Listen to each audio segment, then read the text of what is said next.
Hi guys, how are you? What's up? It has been beautiful weather,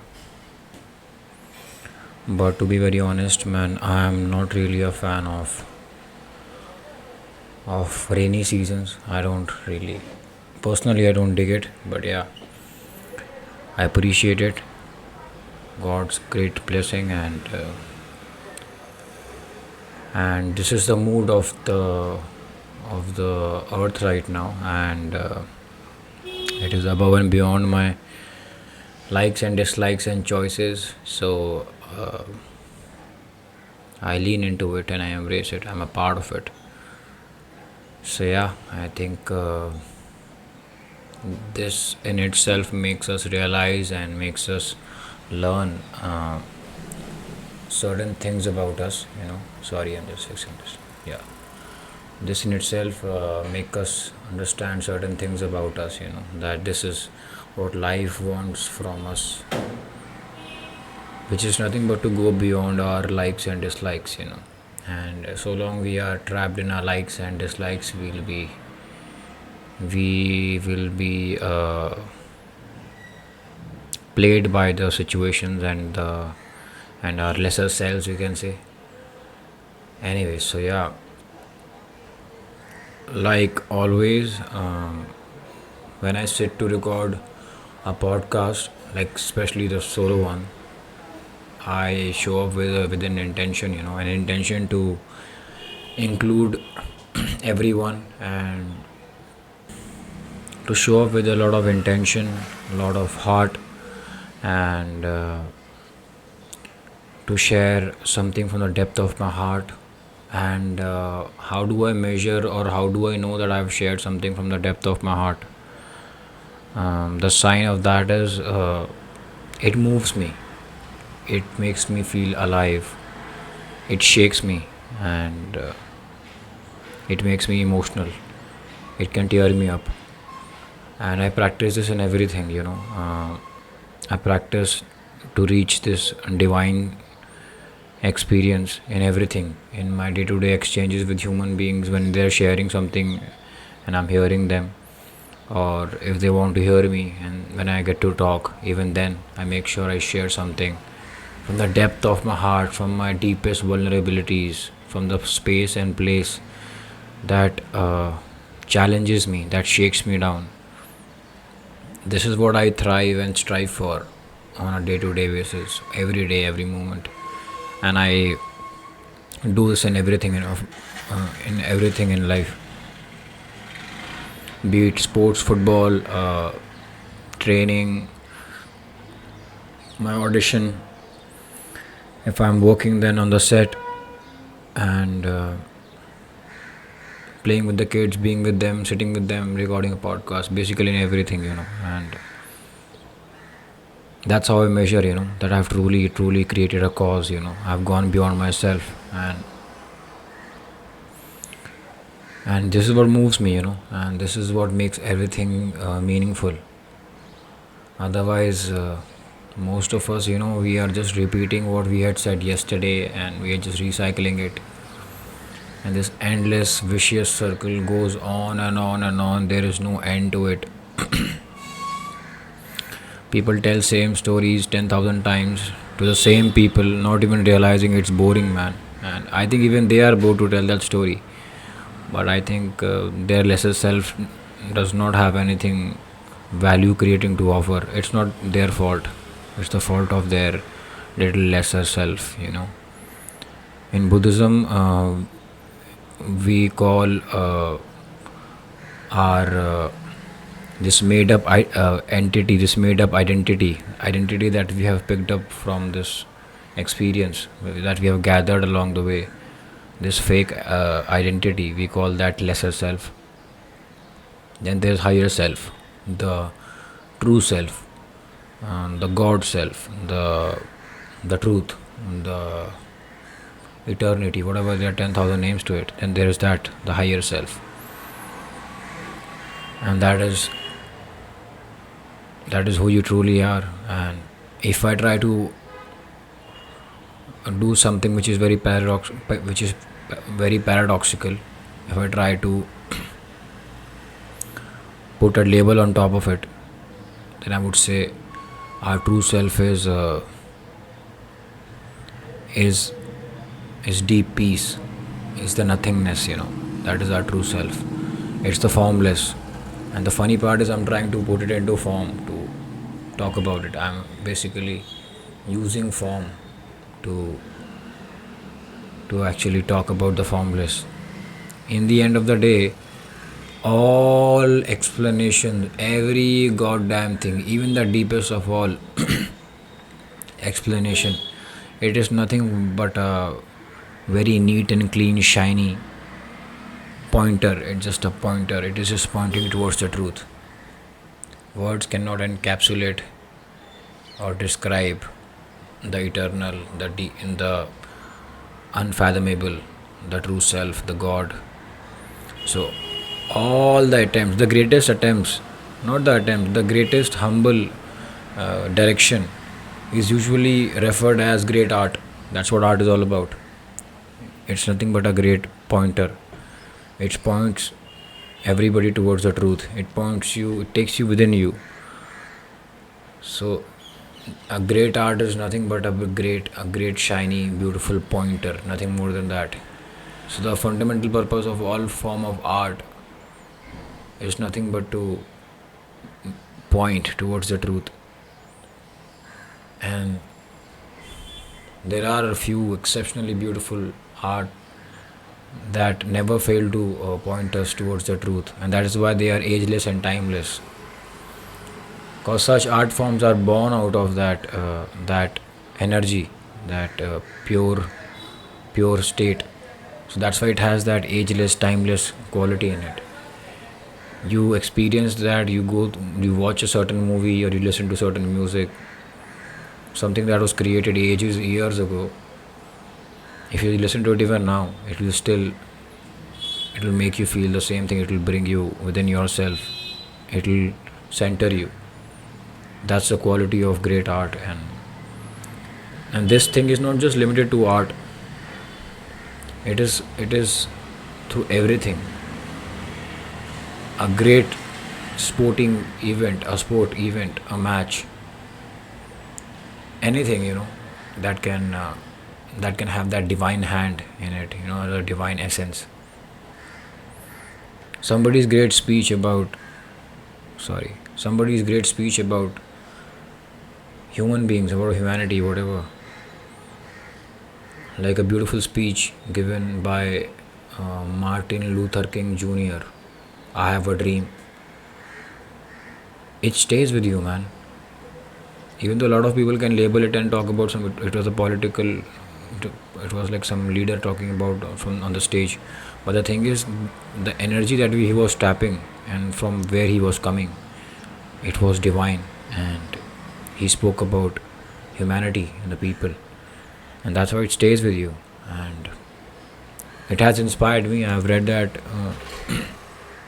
speech multiple times. You guys can look it up on Google. You can just Google, then there is YouTube. There are multiple platforms. You can just type it, click it, find it, and go through it. As maybe just right now also you can do it. So that's the power and the greatness of that divine energy. And the beautiful part is, it is always with us. It is always available. It is just with us all the time. And the greatest accomplishment of a human being is nothing but to be able to access it. Most people don't even see it. They never even realize it, that they were the king, they were the legends, they had everything that they were seeking outside like a beggar. And then there is like 0.1% people who crack it, who realize, oh my God, I am the one, I am the chosen one, I am the hero, I am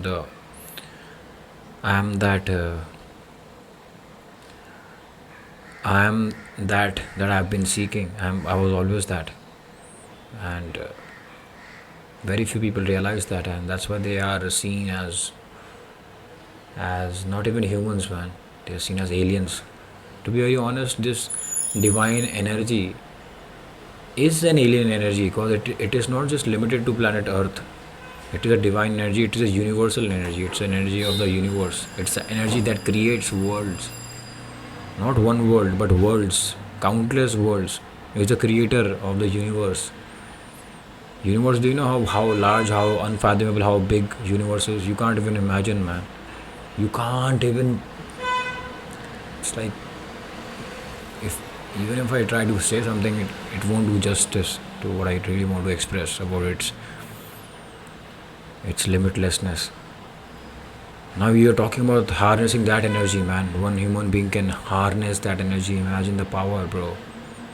That is insane.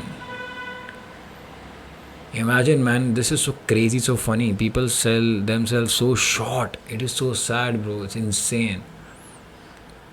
For example, I'm an actor. Somebody might be an accountant. Someone else might be a doctor. Somebody might be an aspiring engineer. These are wonderful careers and jobs. I appreciate them. I'm not belittling them, but just for the sake of putting a point across. Don't you feel most of us, we put these so-called careers, whatever, in the front seat, and we put ourselves on the back seat and take our own life for granted in the name of pursuing this so-called career? Career is a small aspect of this beautiful, unfathomable journey of a human being. It's just a small sort of a tool kind of a thing which is needed in this society, but it is can never be beyond a human being.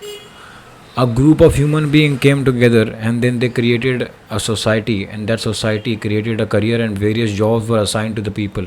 They they they they evolved into certain fancy jobs today. But imagine the origin of everything. It all starts with a human being. Now, how can a human being be a slave of something that he only created? It's almost like I bought I bought a toy on the road. I got it home, started playing with it. I forgot while playing it. I became so addicted to it, so dependent upon it. It became the most important thing in my house that I was sidelined. I forgot that I only had bought it. Forget bought it. Somebody from one of my neighbor had created it, and I bought it from that person. And today, I'm pursuing, trying to have it, trying to chase it. So everything is just like that toy, that was created by human beings. Human beings took it, and now they're killing themselves to pursue, to chase it. Even my own career, like performing arts, acting, I would say, it is not even, I think, yeah, they say ki the origin had happened during Roman Empire or something, some 300-400 years ago. But commercially, the commercial pull, that is not even 100 years old. I mean, that is, yeah, it is 100 now, so it's only 100 years old. So within 100-year old, how can, within a 100-year span, how can it be so important to people that they're willing to kill themselves, they're willing to die, they're willing to cheat, they're willing to fool people, they are willing to steal, they are willing to do all sort of unimaginable things, betrayal, everything, in the name of chasing some sort of an illusion. It's not even real, bro. If this thing was real, no, I would die to be at the top. I would do everything and anything, and I have done that in my past. But then, life makes you see the things for what it is. Again, I'm repeating, these are beautiful pursuits, and it's important to to pursue them. It's a very important aspect. It's almost like brushing your teeth. It's important to brush them. But now we don't wake up in the morning. Our entire day is not about just brushing your teeth, right? We just realize the significance of it. That why do we brush our teeth? If we won't brush, then our teeth will decay and therefore they'll fall off. Similarly, in today's times, society is an important aspect for a human being. This is like a jungle for the human being, you can say. The way you can say there's a society for animals in the jungle. They have their own laws and rules, the way everything is governed, even though essentially fundamentally we are a part of that. But let's just say human beings evolved, and then they started living in this sort of a society, and then they created this society. But I would say this is nothing but a jungle, man, because deep down we all are animals. We all have those animalistic tendencies. How Why am I saying it? To give you the proof of that. In anyone's office, or in my field, on any set, or in any sort of format of career, whatever you can say, the person who is at a higher position, throws his or her weight upon the person on the lower position, and the person on the lower position throws his or her weight upon the person at the lowest position. The person who is at the lowest position will be pleasing the person on the top of him or her, and this thing goes on. The inferior one feels scared by the one in a higher stature and position, and the one on the higher position threatens and tries to kind of overpower the one on the vulnerable and the lower position. This is nothing but an animalistic tendency which happens in the jungle. It just we express it in a very different manner, but deep down it is coming from that tendency. It's an animalistic tendency. The weak one is suppressed and exploited, and the person sitting on top is people please them, and they get threatened by them, and this is pure animalistic nature of people, man, and this is everywhere. And that's what's very important for us to realize who we truly are. And when I talk about the power of us, I'm not talking about some superficial power. This is the power of us when we are able to see things for what they are, and when we truly become our own person, then we are not intimidated, we are not threatened, nobody can fool us, nobody can manipulate us, nobody can do anything to us, nor do we feel that we need to please anybody. We feel secure in our capabilities, in everything that we do. We feel secure as people, as individuals. We realize our own power, that we do not have to please anybody. We do not need anybody to create a meaningful life. We are not dependent upon anybody. Yes, we are supposed to live together. Sorry for the noise. Yes, we all are supposed to live together. We all are supposed to grow together. But the power that I'm talking about, that power is nothing but to realize your own authenticity, your own originality, and to realize that your own voice in this chaotic jungle, and then you become the man of your own. What do you say? Your path. You create your own path. You are your own boss. You are your own king. And then you have your conviction, man. That is the power I'm talking about. Otherwise, if you do not have that sight and awareness, you will be like played by other people. You will be like manipulated, and you will be threatened. You will be used. Sometimes, using somebody and manipulating somebody, it is not that clear cut that you can see it. In today's times, people use people by being sweet and kind to them. That's some sort of, it's not even kindness. They are being sweet and kind. That's why I said by being. True form of kindness is pure integrity and dignity. It is not some buttering and some pleasing kind of a situation. So I feel that is why it is so crucial to realize our power, and to be very honest, this is our fundamental purpose in this journey of a human being, to find our power, our true power. And when we do not find our power, and when we belittle ourselves, when we sell ourselves short, that is the biggest sin, biggest you can say crime that we commit against ourselves. We defeat and we cheat ourselves, we betray ourselves on a day-to-day basis. Now when I say selling ourselves short, you guys must be thinking somebody is doing some low-life job. It is not about that. A person who is making tea on the road can be the king in the heart if he or she has seen the truth and the power of the faith in the life. They'll be king in their heart. That will be their aura. Similarly, a person who will be running a big company, some family business with a lot of fancy cars, can be that person, can be that weak, that can be that weak individual that I'm talking about right now. So, can be that weak individual who is selling himself or herself short by not living truthfully to himself or herself. So when I'm talking about the power of your heart and the power of life, that has no relevance and no connection to the your job title and to the position where you are in the society. That has no connection to that. It is simply about who you are from within. That's what I'm talking about. And whatever we do in the society, these are the roles that are assigned to us. It's like a game, man. It's like a drama. You can pick up any role, you can do excel in that. That's how things are in this world. They are not the end goal. This is just a normal, like we used to step down every evening as kids, and I used to play with my sisters sometimes, and they used to play these random games, kitchen, yes, of doctor, and in that, we are assigned some roles. I'm patient and I'm being treated. The life is just nothing but just a child play. We are just kind of playing those roles, but our real job and real purpose and real mission in this life is to realize our true self, and after realizing who we truly are, then we do well in the society as well, because that's our dharma, that's our duty, that's where we were planted, that's what we are supposed to do, and we are supposed to do it well, so that tomorrow, when you are gone, people should know what sort of a guy Yuvraj was. Oh my God, Yuvraj was amazing to work with. He was a great guy, man. Yuvraj was amazing person in the society, in the building, in the area, wherever he went. He was a good friend. He was a good son.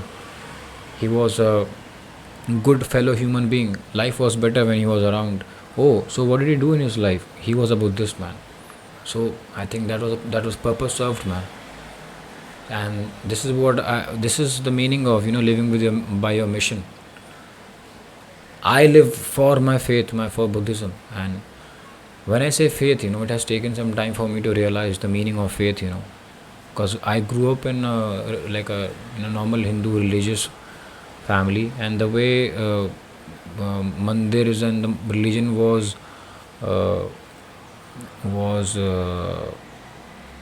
practiced in and around my like extended family. I had a very weird impression of that. It's like I felt ki people always go to the mandir to ask, to beg, which means it was like a very inferior kind of a space to begin with. And as an individual, I wanted somebody to tell me that I'm the one who will be creating my life. I'll be taking the shots. Nobody can govern my life experience. Uh, I always was of that understanding and opinion, even as a child. Anyway, so then I became an atheist. I used to run away from these things, whatever. Then life is so wonderful, so mystical, so beautiful. And then one thing led to another. I came across to Buddhism. I started reading spiritual books. Like I came close to Rumi. I understood things about Sufism, about Quran. I read a little bit of Bible with my various friends. I would talk about Christianity to my college friends sometimes. And then I started reading autobiography of a yogi. I realized about the Rishi Muni culture and what the faith started making sense to me. It's the most faith is reasonable. It is not some magical bullshit. Everything has a reasoning. It is very yes, the stories are narrated in a very fantasy kind of a. My one camera has shut. Yes, the stories are narrated in a little bit of a fantasy kind of a vibe, but the thing is, you need to understand every story has a significance. It is very metaphorical. There's a metaphor to everything. I don't know how many of you are fans of Murakami. I am. If you read his book, it doesn't make any sense. But you know why do people love him? Why do even I like or love him a lot? Why does he inspire me? Because everything that he writes, it is all metaphorical. There's a metaphor to everything. And that's why he's talking about the deepest, unexplainable experiences that we go through that we cannot put in words. He's trying to explain that through those metaphorical simple stories which don't make sense to the people. आसमान में मछली गिर रही है, जो भी हो रहा है. And if you have read Murakami, this is one example. Even if you read Rumi, uh, even if you read a lot of like stories in Bible, all those beautiful stories are like a metaphors. Like the prodigal sons leave the house of the father in the search of worldly riches, gold, women, external experiences, luxury, glory, whatever you can call it. Roams around, gets tired, feels meaningless in life. Nothing makes sense. Finally decides to come back home to the father that he had left in the days of his youth. Now son has come back, but son feels that he is not worthy enough, or he should not be welcomed by what he has done. He abandoned and left his father, and now he wants to be embraced, and he has nowhere else to go. He feels that he shouldn't be welcomed because what he has done. But you know what happens? Father welcomes him back with open arms. This was always your house. That's what he says. I'm paraphrasing the entire story, what I've learned from it. So now the son is nothing but your lesser self. That and the father is nobody but that divine, the God, the higher self, the truth inside you. So the son abandoning the father is nothing but you abandoning yourself. You roam around, you do all sort of funny, stupid shit, harm yourself, hurt yourself, sell yourself short, you do all sort of cut corners, do stupid shit. In the end, you get tired, nothing makes sense, you lose meaning to even live. That's when you want to come back. Come back where? To yourself, to the Father, to your true self, to that unexplainable, unfathomable truth that resides within you, to that kingdom. You yourself feel unwelcomed because you try to think whatever I've done. Ideally, technically, I shouldn't be welcomed. But then the meaning of true love, the meaning of the love of the God, the meaning of the love of life and the divine is that it's unconditional. In Bible there's a line, it says, come as you are. That means ki whoever you are, wherever you are, just come. That's your home, that's your kingdom, the chair is empty. That's why, when most people decide that they need to sort their shit out and they decide to come back, they spend years of prayers and meditation, and then they cry, they break down. Those years are gone in nothing but to seeking forgiveness in their own heart. Technically it is nothing, but they can be forgiven. They can just do that, close their eyes, and they can just surrender. They can just go within not even a nanosecond, within a moment. But the fact, it's a journey. You have to that heartbreak of seeking the truth and going through that journey of being accepted by our own selves again, and to feel worthy. This is the meaning of feeling worthy in the eyes of existence and the life. So the funny thing is that you were always you were born, you're always God, the divine being, the pure entity. It's you, the drama is done by you. You harm yourself, you hurt yourself, then you only don't allow yourself to be accepted by yourself. You take your own time, because as per you should not be forgiven. This is all your made up shit. And the divine, the God, the creator in the life, he's just there, just waiting. Whatever you want to do, keep doing. Because in the end, in the last lesson is to realize the forgiveness is nothing but to realize that everything is impersonal, nothing is personal. Even you fucking shit up, sorry for my language, even you messing shit up is nothing, it's nothing personal. It's almost like a lion kills a deer in the jungle. Do you think that's personal? Do you think lion has a personal revenge, like some sort of a revenge or some sort of something against the deer? Do you think the deer's children will seek that lion's family and take revenge? No. This is just the way life is. This is the unexplainable language of life, expression of life. We all are born out of it. For some reason, we all forget it. And the forgetfulness is nothing. When we start thinking we are something else apart from life. I am Yuvraj Thakur apart from life. Falana person is something else apart from life. My journey, my life. This exclusiveness is nothing but pure evil. This is the evilish and the devilish tendency. We all are part of that whole, this existence, this oneness. Nobody is separate. Nothing lives or exists just by itself. Everything is interdependent, everything is interlinked, everything is interconnected to everything. Your breath is connected to everything. Your breathing goes, You're sustained and supported by the environment. Even your breath is also, everything is supported. You're able to walk on the ground because there's gravity. There's something called the law of gravity. It's supporting you. Nothing goes haywire and random that you are, and it is so consistent everywhere. You cannot say कि चार सीढ़ी I walked down 4 stairs, it was fine, rhythm was fine. 6th stair, the gravitational pull was super hard, man. I broke my leg. It is not like that. It will be same. There is consistency and very everywhere, in everything. I would say the saddest thing, I would say that if there is anything, and the one entity that is hampering this consistency of existence, this beauty of everything, it is, I would say, the human brain. The wars and the nuclear bullshit and whatever we do, the random invention we do in the name of thinking that we are making life better for ourselves, we are only messing ourselves up. Because this world and this society in general is not rooted in faith, in this divine, in this appreciation of this existence.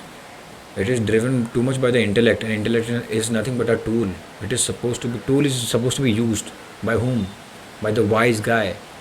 It's a tool. It is not the main guy. So a lot of people, maximum people, have made this tool the main thing. Intellect's best use is only in the hands of wisdom, and wisdom is nothing but life itself. Most people are disconnected by that life, and then they're using this tool recklessly, left, right, and center. Like the invention of lifts and this and that. I get it, there are skyscrapers, it makes sense there. Now every building has a lift, man, and people have knee issues. You go to the park in the evening, you see all the people walking like zombies. I know it sounds pretty funny and mean, but yeah, they were walking like zombies. Like their hips are tight, their knees are gone, their ankles are gone, and they basically, human beings have made themselves so soft, like they don't even move around. Fundamentally, just like any other beast in the jungle, we were supposed to run for kilometers and kilometers to hunt and to gather whatever. I get it, we are not supposed to do that, but let's just not make things harder for ourselves. Like if the lives have changed, we are in the society. Yes, I understand. We don't have to run in the jungle and kill for our dinner, but still understand the level what we are supposed to do. Because life doesn't care. The creator of the universe, it does not care about the evolution of the society or the new launch of iPhone 16 or the laptop and everything, this camera shut. It does not care. It's just our own thing going on. So it only knows that it is just there's just species in the trees, in the happening of the climate and the nature and the planets. Then there's one species is human being. Period. Out of countless species, one of them are human beings. That is it. Now what that species is up to, that is nobody's concern. Nobody gives a shit about it. Existence has nothing to do. For example, otters are creating some sort of a bridge or some dam in some small river, some small stream of water somewhere in some jungle. Nobody cares. We are just like otters. We are creating building and whatever we are doing, and we are glorifying and clicking out of our own invention, which is camera. Then there's another invention called phone, and then the internet. We all are seeing that and we are clapping for another human being. That's just messed up. We are like funny species, man. There are very few people who are working towards the wildlife and everything. Most people are just living in ignorance. They think wildlife thing should be a it's a career. And I feel that it is our basic longing. It should be our basic longing, to be mesmerized by trees. Like, what the hell is this thing coming out of the ground? It helps us breathe properly. It is the provider of oxygen. Who the hell has done this beautiful management? Who's managing these things, man? It's rainy season, man, and every plant will be watered. Everything will be restored. Do you think we as human beings have the capability to go in Amazon jungle and water every tree? औकात नहीं है हमारी. No, we cannot do it. That's funny and that's insane. If we spend even like 15 minutes a day just to ponder about these things, just get lost in it. Don't intellectualize. Don't break it down. It's a tree. It's big and like. Just observe it and just look at it, man, you will be like mind blown. You'll be like, oh my god. Don't label it. It's a tree that was taught to you by this language that you learned, and then somebody in the school told you in the books it is called tree. But imagine when we were like evolving, nobody knew what that is. Now, can you reach to that level of pure awareness where you see things without the labels, and then you see the magic? Why the hell the fruit is supposed to be sweet, and how can we, and who the hell left this clue that this sweetness can only be recognized by our tongue, which is in our mouth? That is crazy, man. Man, this is, I think, probably one of the longest podcasts, but yeah, it will be edited because I got up twice to fix the camera situation. Thank you guys for allowing me to talk. It is always wonderful and beautiful to talk to each one of you and share my passion about towards just living. I love life. I cannot say how much. Nothing justifies how much I love just living, man. It's a beautiful day. It's a great day, man. Let's make it count. Uh, let's keep shining. Let's support our fellow individuals, fellow being. Let's live by example. Be good people. And by good, not in that good and bad sense, by good in the rhythm and from the eyes of life. Let's live in harmony. Thank you guys. And I think the lighting will be pretty dim for this podcast because suddenly it became super dark. So bear with that. Thank you guys. Love and peace to each one of you. Bye.